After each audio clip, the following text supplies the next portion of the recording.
Awesome. Soon makes sense.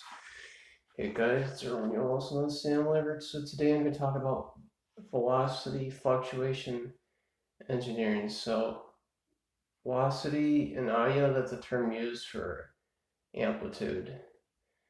Okay, and I want to get some other things out of the way. Timbrel's wave shape, you can hit resonance that way. Frequency is a pulse rate. And the phase, like if you have a virtual instrument, but every time you start over, then the phase resets. That's another type of engineering you could do. Or if you have like a steady phase, like a consistent one that it's still in the same phase, same offset. You hit it, it's all another thing. Anyway, okay, so here goes. So remember when I told you you can scope vibes with your eyes, right?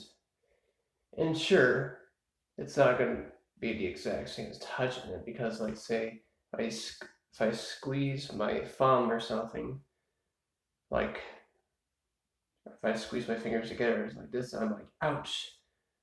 Like, okay, there's amplitude modulation.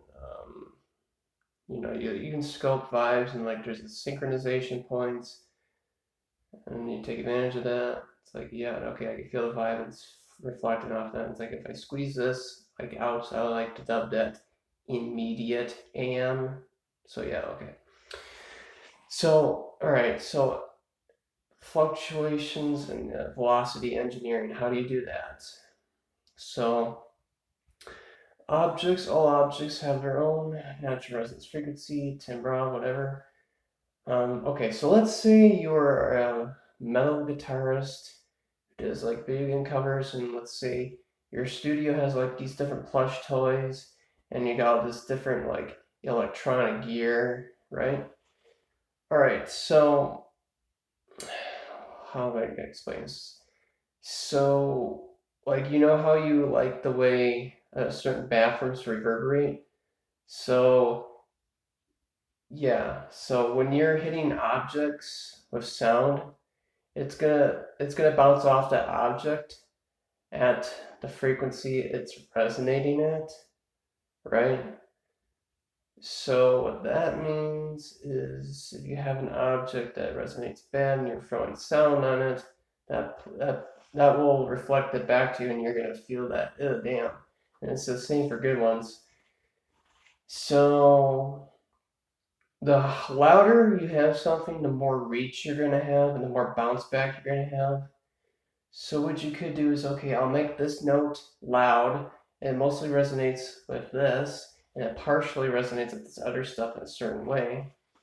And I'm going to do this other note, and it's going to be a little bit quieter, but it's going to resonate with like some of these, and that will only bounce back at me, if at all, very slow, very quietly. So yeah, what you could do if you're like using a virtual instrument, and I'm not 100% sure about stereo mix. How many people still use stereo mix? Probably use direct sound now, which might not capture the AMs. So you can be sneaky with that if the AMs are not being captured.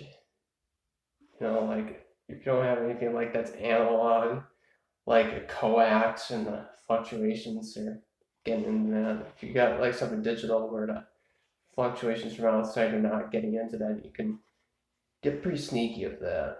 So yeah.